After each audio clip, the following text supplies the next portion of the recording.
Кримське питання. Хто буде навчатися у новій кримсько-татарській школі «Бірлік»? У чому особливість білінгвальної освіти? І як нова школа допоможе кримським татарам зберегти свою ідентичність? Все це обговоримо у програмі «Кримське питання» найближчими хвилинами. Вітаю, з вами Олександр Янковський. Ви слухаєте радіо Крим Реалії на 648 АМ. Також ми доступні в інтернеті на сайті Крим Реалії, на Фейсбук і Ютуб сторінках Крим Реалії. Також за телефоном 8 800 10 06 926. Якщо ви телефонуєте нам з Криму, якщо з материкової України, то для вас інший номер телефону 044 490 2905. Телефонуйте до нас у прямий ефір з понеділка по п'ятницю о 8 ранку, о 1 годині дня і о 6 годині вечора. А в інший час залишайте ваші повідомлення на нашому автовідповідачі 8 800 10 06 926.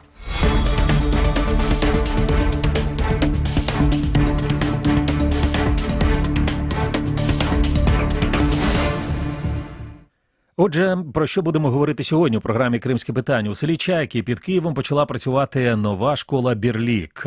Українською це перекладається як «єдність». Про це повідомляє агенція «Кримські новини». За даними місцевих активістів, у селі Чайки зараз мешкає близько 300 сімей кримських татар. Минулого року, як повідомляла агенція «Укрінформ», там був створений Кримсько-татарський культурний центр «Бірлік». А от тепер і нова школа.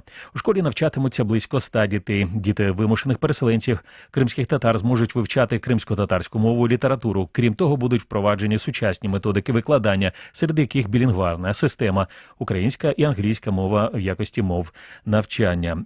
А відкриття школи «Бірлік» – це важливий крок для інтеграції розвитку кримських татар на материковій частині України, а також важливий приклад для інших регіонів, де компактно проживають кримські татари.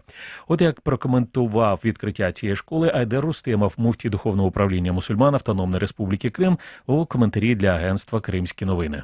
Знание – это свет, знание – это сила, и сегодня на самом деле миром правят знания. Если мы хотим деоккупировать Крым и вернуться в Крым, то, безусловно, эта сфера и этот вектор, он один из самых наиважнейших. Чувство гордости, чувство того, что мы продвинулись на этом пути, на пути к, опять же, мы всегда думаем про Крым. Пусть она здесь открылась, в Чайках, пусть это будет Киевская область, материк, пусть это будет далеко от Крыма, но опять же, это еще один маленький шажок на пути к освобождению Крыма, потому что будущее, а без будущего никуда, будущее за нашими детьми. Сказав Айдер Рустемов, муфтій Духовного управління мусульман Автономної Республіки Крим. Ну а ми вирішили поговорити, власне, детальніше про цю школу, і для цього ми запросили до участі у нашій програмі Назима Сейдаметова, директора школи і культурного центра «Бірлік». Назим, приветствую вас. Добрый день. Хотелось бы узнать, вот вы, Назим Сейдаметов, когда учились в школе, а теперь вы, ну, во-первых, я поздравляю, конечно же, вас с открытием школы, потому что в прошлом году открылся культурный центр, теперь школа, вы не останавливаетесь, вы развиваетесь, но первый и самый главный вопрос. Вы как директор школы, но как ученик, может быть, не в столь далеком прошлом, чего не было у вас как ученика, а теперь что это будет и что это есть у учеников вашей школы? Давайте начнем вот с этого вопроса.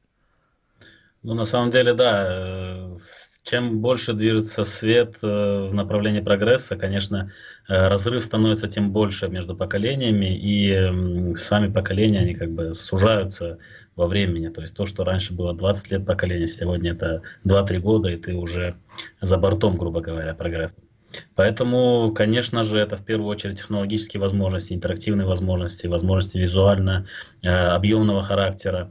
Это все, что мы на сегодняшний день видим как новые вызовы 21 века и пытаемся в какой-то степени догнать и в уставных целях перегнать время для того, чтобы воспитать именно человека, который готов к этим вызовам современности. Для кого ваша школа? Наша школа для всех граждан Украины.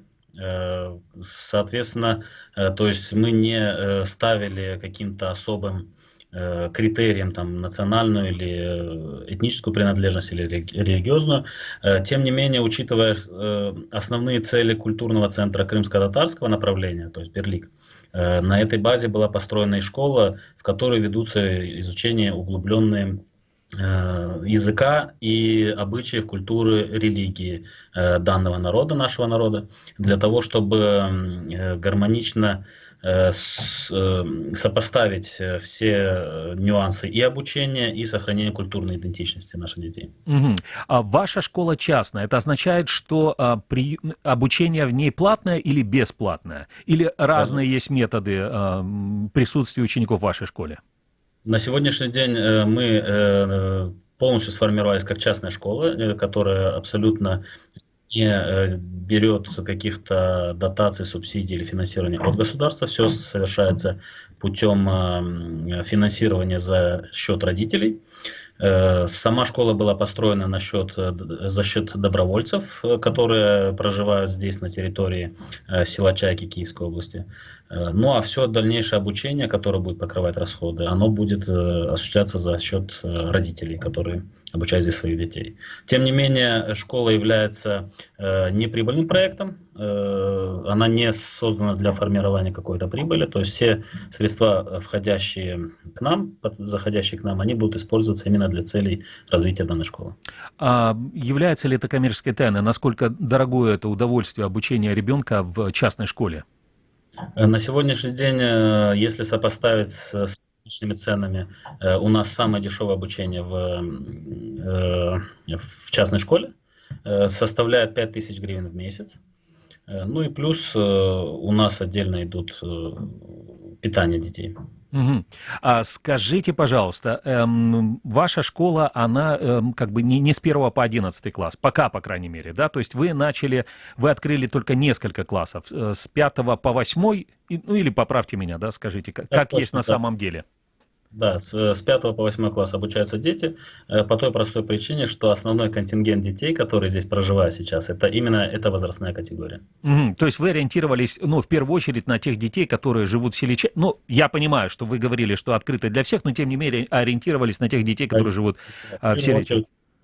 Животрепещущим стоял вопрос устройства и обучения именно этих детей.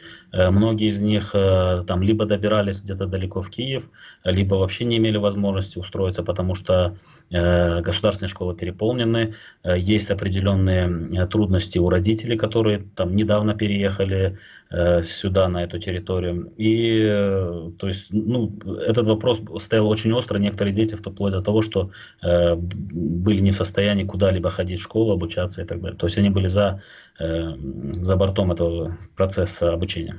Угу. А скажите, программа, по которой вы обучаете детей, это государственная программа или, поскольку школа частная, то это и программа какая-то особенная? Нет, во всей деятельности мы обязаны придерживаться норм закона, существующих норм государства Украина и законодательной среды. Поэтому вся программа, которая у нас есть, она в рамках утвержденных Министерством образования и науки. Есть, конечно же, вариативная часть, которая допущена министерством, и мы ее используем для преподавания уроков по крымско-татарскому языку, по основам исламской этики, которые и по культурным вопросам крымско-татарского народа. А кто преподаватели? Откуда они? Достаточно ли легко или сложно было найти преподавателей, в частности, для преподавания вот крымско-татарского компонента в школьной программе? Ну, здесь не обошлось без, так сказать, самопожертвования, то есть те предметы, которые специфические, то есть крымско-татарский язык, основы исламской этики, преподавание арабского языка для способности читать Коран. Они, конечно, эти преподаватели частично на волонтерской основе, частично мы покрываем их расходы, но они согласились на первое время преподавать эти предметы. Все остальные предметы мы пытаемся найти специалистов из местной среды. Это местные специалисты, дипломированные преподаватели украинского языка, математики, физики и прочее. всех остальных предметов школьной программы. Поэтому ну, вот такая диверсификация у нас произошла некая. Мгм. А вы уже работаете, ну, уже сегодня какое? Сегодня 22 сентября, да, то есть 3 недели фактически. Если говорить о ваших ожиданиях и о реалиях, то есть вот насколько эти реалии, то, что вот сейчас уже дети учатся 3 недели, насколько это соответствует, все ли идет так, как запланировано? Ну, в целом идет все как запланировано. То есть мы планируем, что у нас будут огромные проблемы, что их будет масса. Это проблема, в первую очередь, проблемы роста. Проблемы с набором персонала, конечно, они всегда присутствовали во всех сферах жизнедеятельности. Там, в любой стране, я так понимаю, что проблемы с набором персонала присутствуют всегда. То есть это фактически это все, что... Ну, все проблемы, которые любое предприятие на период открытия, они присутствуют на самом деле. Мгм. Если говорить про преподавателей, приглашали ли вы преподавателей, может быть, кто-то переехал? Есть ли у вас в вашем коллективе переселенцы тоже, не только дети, да, но и переселенцы-учителя, преподаватели? То есть согласились ли, может быть, не согласились переехать на работу к вам в школу? Как я и говорил, речь шла в некоторой степени и о самопожертвовании. Были учителя, которые приехали сюда, ну, есть и остаются у нас, которые переехали сюда для именно обучения детей. Есть из среды переселенцев там вынужденных, также мы искали людей с педагогическим опытом для того, чтобы они могли здесь и работать. То есть здесь, по сути, пытаемся решить две проблемы. И проблему обучения детей переселенцев и проблему трудоустройства их родителей. То есть если есть люди с соответствующими компетенциями, родители или прочие переселенцы, мы пытаемся их, конечно, брать тоже, устраивать на работу на различные должности. То есть у нас и еду для детей готовят родители наших учеников, нашли среди них умельцы. Прибирание ведется тоже за счет силами также переселенцев. Некоторые предметы также ведутся силами переселенцев. Я напомню нашим слушателям и зрителям, что сегодня мы говорим с Назимом Сейдометовым, директором школы «Берлик». Это частная школа, которая открылась в селе Чайки под Киевом. И сейчас в этом селе, ну вот по той информации, которая была озвучена во время открытия, проживает около 300 семей крымских татар, и вообще в школе ожидается, что у вас будет учиться около 100 детей. Да, то есть это как бы те возможности вашей школы. 5-8 класс. После 8 класса куда смогут пойти ваши дети, которые сейчас учатся у вас? На самом деле, 8 класс – это самые взрослые из детей, которые присутствуют на нашей территории. Под их возраст мы ориентировались. У нас есть свободные классные помещения, которые позволят нам доучить детей до 12 выпускного класса на сегодняшний день. То есть это не означает, что после 8 класса они должны будут покинуть школу, да, и куда-то идти дальше? Совершенно верно. Да, первый год мы набрали 50 детей. В принципе, мы не планировали, ну, и вряд ли осилим сейчас больше, учитывая все организационные моменты и так далее. А в идеале, да, мы будем продолжать наборы в 5 классы в следующем году для тех детишек, которые подрастают. И будем продолжать обучение тех 8 классов, которые сегодня у нас учатся. Я видел в информационных сообщениях о том, что у вас билингвальное образование или билингвальная система, да, в образовании. То есть преподавание происходит на украинском и на английском языке. Я так понимаю, конечно же, и на крымско-татарском. Вы говорили еще и про арабский язык, но это не преподавание предметов на арабском языке, да, именно как арабский язык как предмет. Билингвальное обучение предусматривает собой преподавание точных наук, таких как математика, физика, биология, на 2 языках, то есть постоянно переключаться, одну и ту же тему давать на нескольких языках, то есть ну, в нашем случае на украинском и на английском. То есть мы верим, что это формирует, способствует повышению когнитивных способностей детей, их обучаемости и развивает их головной мозг, выводит их на новый уровень мышления, то есть и так далее. Не жалуются дети на сложность такого обучения?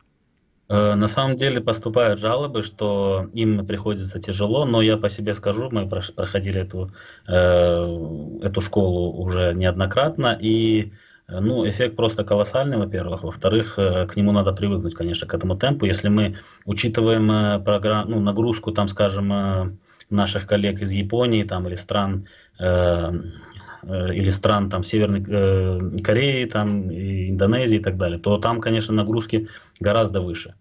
На учителя или на студентов, на школьников? Соответственно, на учителя тоже, да, это отражается. Вот. Но ученики, ну, для того, чтобы действительно воспитать сейчас человека обучаемого самостоятельно, человека там, готового к вызовам современности, то ну, определенная нагрузка нужна. И если эту нагрузку давать грамотно с использованием современных средств, то это, наоборот, им идет даже больше как в удовольствие. То есть игровые формы обучения, заинтересовать, проблематический подход к обучению, то есть создаем проблему, потом они сами пытаются найти из нее выход. То есть это для них на самом деле становится увлекательно, и, как мы знаем, вот, равно как белка в колесе, она не устает, она просто живет этим. То есть также мы предполагаем, что наши студенты, ученики будут таким же образом действовать, что им будет это в радость только. Мой вопрос Назиму Сейдометову, директору школы «Берлик», которая открыла в селе Чайки под Киевом. Скажите, вот если говорить про результат, вот какой результат обучения для вас был бы желаемым, или вот он эталонный, вот кем должны быть выпускники вашей школы, или что они должны уметь и знать? Ну, в первую очередь, это высокоморальные люди, которые могут различать в первую очередь добро от зла, и основываясь на этих постулатах, то есть развивать себя профессионально в той отрасли, для которой они были, скажем так, рождены, или к которой они наиболее способны.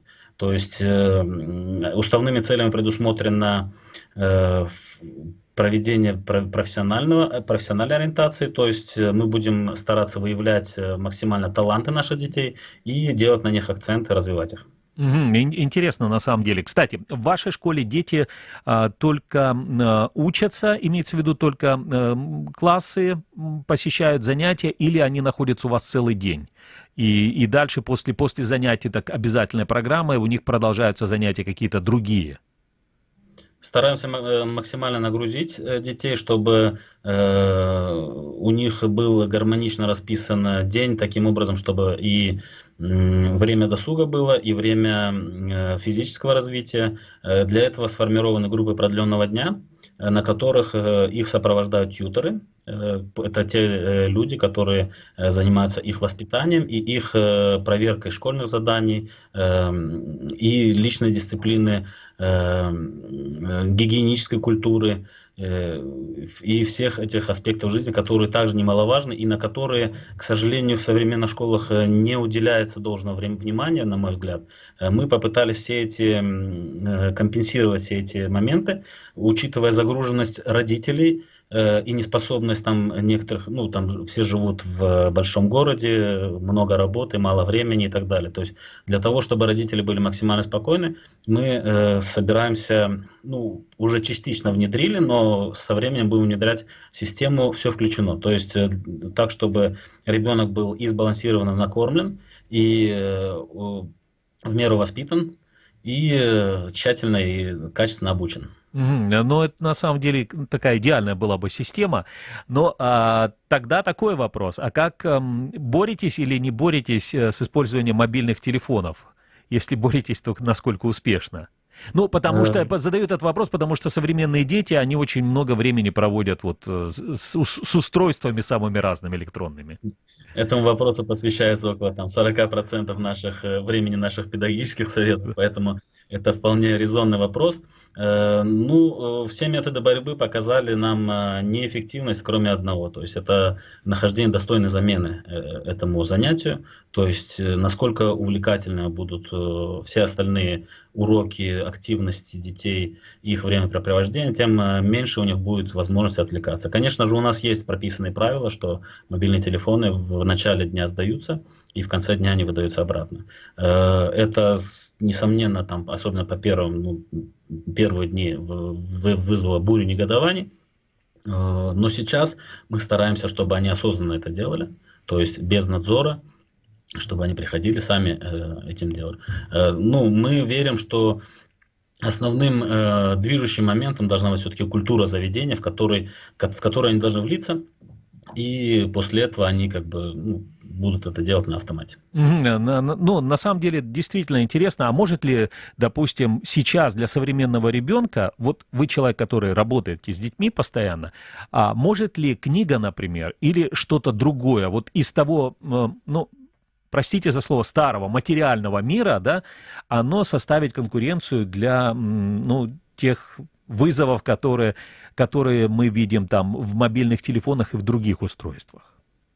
На самом деле вопрос лежит в плоскости окружения ребенка теми или иными ценностями. И ну, не только ребенка, но и человека. То есть я встречал массу людей, особенно вот у меня была поездка большая там, в Германию. Ну, там такого культа телефона вообще нету на самом деле. То есть я видел вполне успешных людей, которые там не пользуются смартфонами. Или ну, они вообще ими не пользуются, скажем. У них есть вот рабочие телефоны, вот еще с проводами. Они приходят на работу, вот звонят, и все остальные вопросы решают каким-то другим образом, я не знаю. То есть все зависит, опять-таки, от окружающей культуры, я считаю. И насколько мы сможем, в первую очередь, в себе воспитать это все и передать эти ценности детям, настолько и будет зависеть успех наш. Я напомню нашим слушателям и зрителям, Назим Сейдометов, директор школы Берлик, сегодня с нами на связи. И мы говорим, вот, собственно говоря, про эту школу.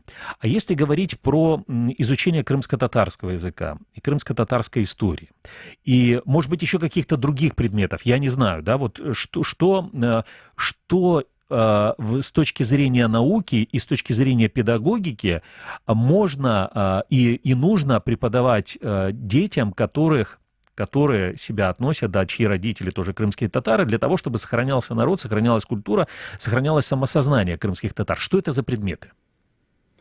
Мы вводим сейчас курс истории, в котором будет преподаваться общешкольная программа по истории Украины и всемирной истории. И отдельно у нас планируется, вот мы ведем переговоры с преподавателями из университета, Национального университета Шевченко, для преподавания отдельных семинаров или мастер-классов по истории Крыма.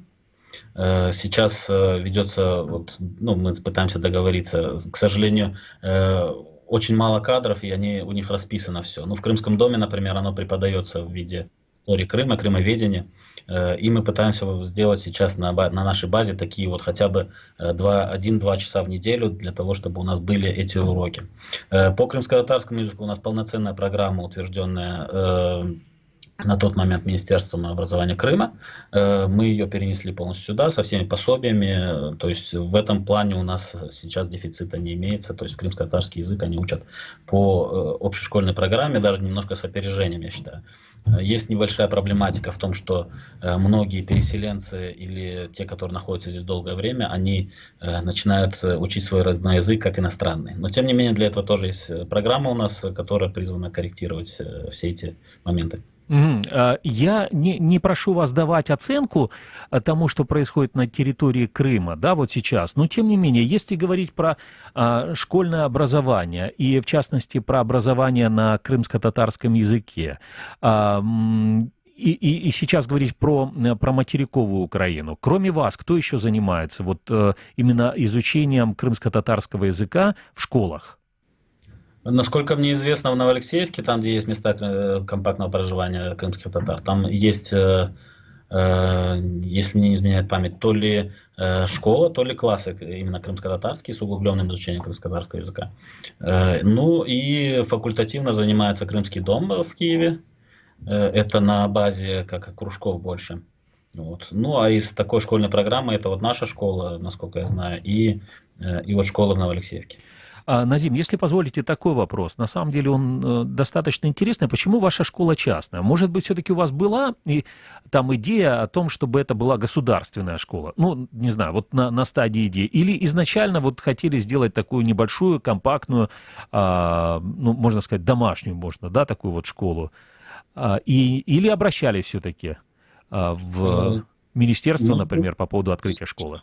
Не исключаем моменты сотрудничества частно, ну, есть сейчас комбинированные варианты сотрудничества, то есть частично частная, частично государственная школа. Государство, насколько нам известно, даже выделяет для этого субвенции для того, чтобы поддерживать такие частные инициативы. И они, конечно, у нас в перспективе лежат.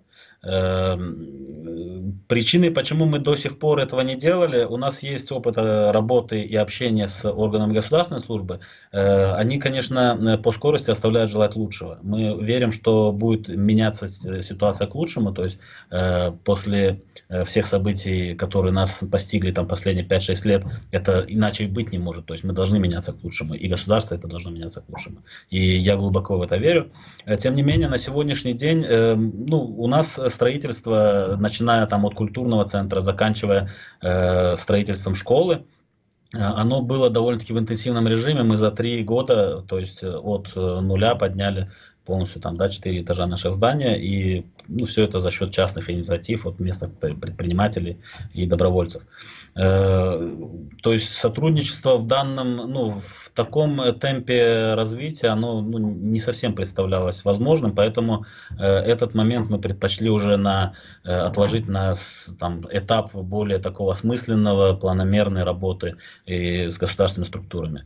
В этом году мы, как в учебном, так и в бюджетном, мы, к сожалению, не успели дооформить все документы таким образом, чтобы легализировать частно-государственное сотрудничество, но на следующий бюджетный год у нас предусмотрены такие планы, чтобы, во-первых, максимально влиться в правовое поле, максимально влиться в поле, так сказать, государственной поддержки. Но на сегодняшний день мы продолжаем вот таким образом, для того, чтобы не терять темпов, так как дети растут, и там угроза ассимиляции висит над нами, грубо говоря, прям в затылок нам дышит. Понятно. Еще такой вопрос. Вопрос к самому Назиму Сейдометову, директору школы «Берлик». Вы, ну, наверняка знакомились с большинством учебников, по которым учатся ваши дети. Ну, дети вашего заведения учебного, да? Насколько, и мы просто напомню нашим слушателям и зрителям, что ваша школа, она проводит билингвальное обучение, то есть и на украинском, и на русском языках, ну и еще изучают и крымско-татарский, и арабский, но тем не менее, насколько отличаются учебники, которые написаны на украинском языке и на английском языке? Ну, в данном случае, конечно, следует отметить большой шаг государства и Министерства образования в целом, то, что регулярно каждый год переиздаются издания с корректировкой и программы, и темпов обучения, то есть они максимально сжимаются с учетом увеличения восприимчивости детей и скорости их освоения информации. В этом надо отдать должное. То учебники на сегодняшний день, я считаю, довольно эффективными, украинские учебники. Несомненно, есть над чем работать. Чувствуется огромный опыт, там, скажем, таких издательств, как Оксфорд, Кембриджского университета в преподавании. Это там 100-летний опыт обучения и так далее. И разница между их учебниками и нашими. Тем не менее, я нахожу их довольно эффективными. И все, конечно, дело в том, насколько преподаватель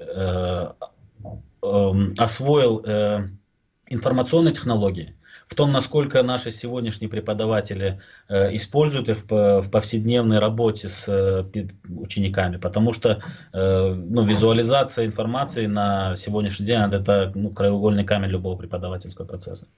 И вот в этом плане, конечно, не столько к учебникам есть пожелания, сколько к подготовке молодых специалистов вот в вузах, педагогических вузах Украины. Это, я думаю, это просто вопрос, нас должен волновать как воздух, потому что это наше будущее на самом деле. И педагоги на сегодняшний день нам нужны максимально профессиональные.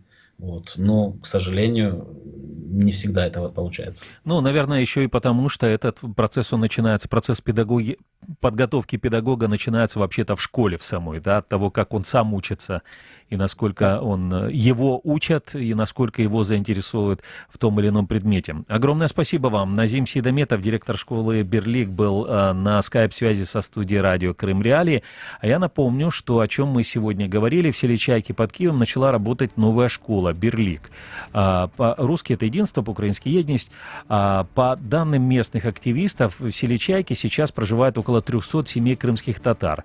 В прошлом году там был создан крымско-татарский культурный центр «Берлик», а вот теперь новая школа. В этой школе будут учиться около 100 детей. Это дети вынужденных переселенцев, крымских татар, и там они смогут изучать крымско-татарский язык и литературу. И кроме того, вот уже мы сейчас выяснили с Назимом Сейдаметом, с директором школы, о том, что большинство предметов, они также преподаются на билингварной системе, то есть одновременно, чередуются на украинском и английском языке. Программа «Крымский вопрос». Александр Янковский. Встретимся завтра. Всего вам доброго.